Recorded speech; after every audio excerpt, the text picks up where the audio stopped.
That's what I gotta deal with.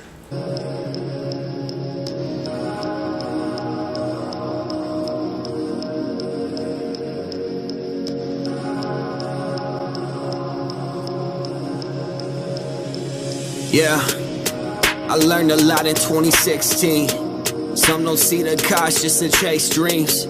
Half of y'all never want to struggle, but still expect the beauty this amazing grind brings. That's jaded. Me, I took a leap.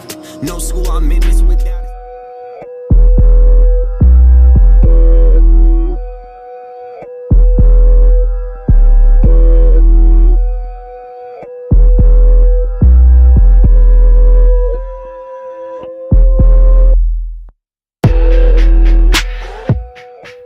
Oh my gosh, it is so freaking cold here today. I don't know what it is about Indiana, but I don't know, it's freezing cold. There's lots of snow and it's very cold.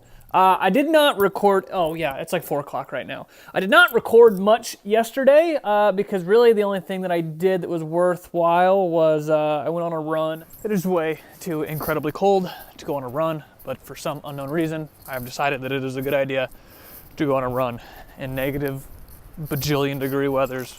With my dog. Hi, dog. What I did a lot of yesterday was like applying for jobs and all that good stuff, so nothing really worthwhile. Today's been more or less the same. I started off the day just applying for a lot of stuff. I need to get my screens going for this January release. So instead of doing like a montage of like cleaning the screens and printing the transparencies and all that, I just went ahead and started. I degreased them and now they're drying. So that's about it. Now I need to go run my errands because there is a really good deal on the site that I get my screen printing stuff from. So I'm actually going to upgrade some of our screens. So I need to go to the bank, deposit some money for that. And then I need to go to the post office because one of my things on eBay sold. So I got to go ship that out. What else? I feel like there was something else I had to go do when I was out. I think that might actually... Oh, I gotta go work out. So that's what I'm gonna go do. That's on the agenda for now. So yes, there's my day in a nutshell. Very exciting. Can you see me petting my dog in the shadow? Nice. We gotta go. It's cold. That's what I gotta deal with. What's in the box? I actually know what's in the box because I opened it. But we got a box today. Yes, last night actually. Nope, this morning. Nope, was it last night? When did I sign off on the bugs? I was like, what are you talking about? I don't know, you told me about it this morning. Then I did it last night. Because you and I got up at the same time. You and I got up at the same time today. Wow. I signed off on the mugs, so mugs are hitting production. And we got our t-shirts in. Which... We're not there yet. Bam. Super nice. So this is actually, real quick, cool thing about this is actually the color, this Tahiti, is it Tahiti or Tahiti? Tahiti. Tahiti. This Tahiti blue is actually the same color of the very first shirt I ever printed. No way. Look at you, I don't know. I love you.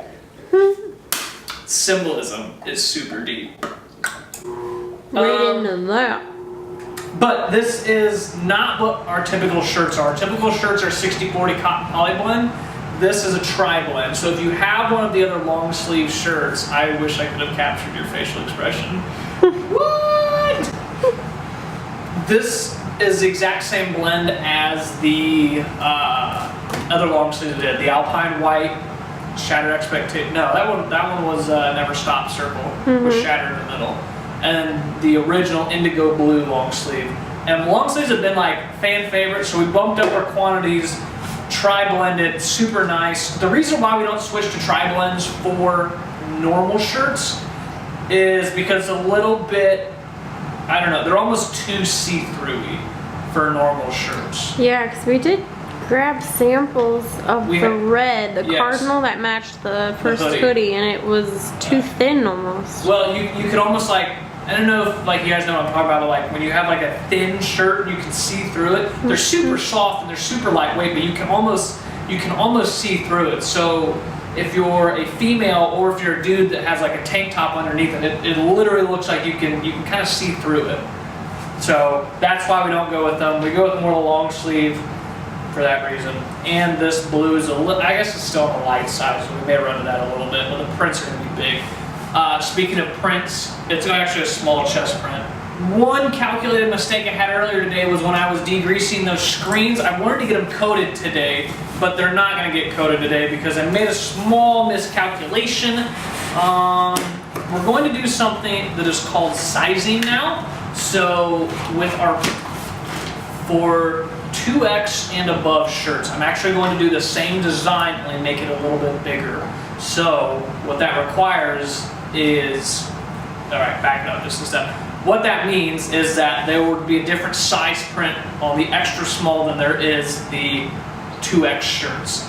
So what we were running into is we would scale something, try to find like a middle ground where it looked good at, like a medium or a large, and then it would look ginormous on an extra small, and then it would almost look tiny on a 2X just because of real estate difference. So to get around that, what we're going to do is we are designing the same design, and we're going to just blow it up just a little bit bigger and scale it proportionately so it takes up more real estate on the 2X and 3X shirts that we print. What that means is that we need twice as many screens. So it's a little bit more labor intensive, but for what we're going for, it'll be just fine. It'll work, it works, it looks good, and now the sizing will be appropriate across the board. So, but I forgot we were doing that. So I only got 2 screens ready to roll, and I had to get 4. So yeah, those are good to go now. Nice. All right, last point to conclude the night. I know there wasn't a whole lot going on today, but like I said earlier, a lot of what I've been doing is applying to jobs and things like that aren't necessarily fun or enjoyable to record or anything like that.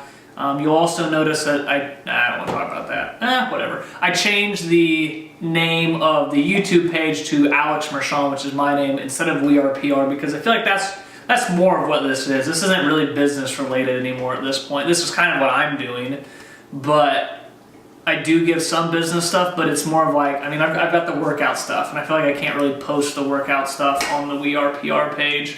So I just kind of vanillaed it for now, changed it to my name, and I don't know, maybe we'll do something about that in the future. But that kind of brings me around to the content conversation.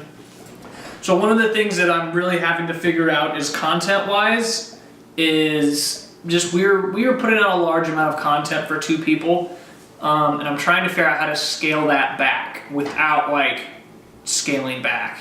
Does that make sense? That doesn't make any sense because I just said the same word twice. I'm trying to figure out how to scale back with... Felt like decreasing your reach, or like what you're trying to... Yes, but at the same time, that's the conversation I want to talk about, is our, specifically Instagram, because that's where I've kind of been hitting it off at recently, is I've kind of changed our tactic. So it looked nice. Here, I'm going to pull up some live action. So here was a post from before. Okay? Let's just look at this. Oh gosh, it's gonna make me focus and everything. You can get closer if you want. So here's one of our posts from before. Did pretty well. If you notice, I have a 1-word caption. It has, what, 72 likes and 8 comments. So you know what, that's decent for what we were doing before. That's actually pretty middle road. As opposed to what I've been doing now, so let's look at this most recent one. Our likes have dropped significantly, but look how much more effort's going into the descriptions.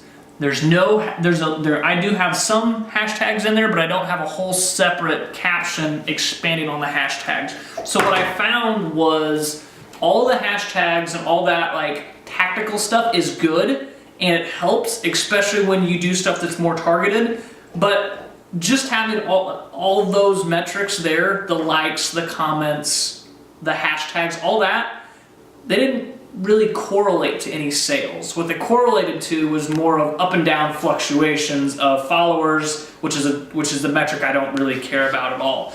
So what I'm trying to do now is really think about what I want each picture to say, think about what I want each video to correlate, and then grab a handful of hashtags, like 5 to 7, and either interweave them in or just put them at the bottom. I'm still kind of playing around with to see how it goes, and since our site isn't live right now, I don't know how it's going to correlate, but just by making that little switch, I think we've dropped like 40 or 50 followers, which is fine because those 40 or 50 people that stopped following us were people that weren't necessarily buying things from us from a business standpoint.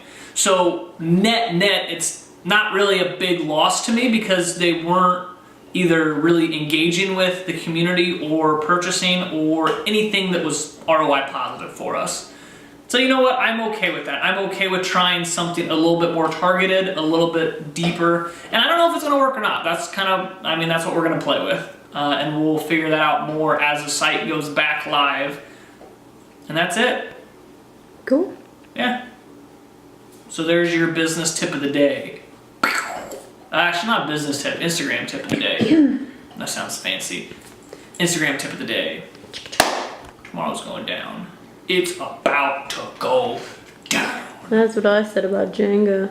And then my tower crashed. Okay.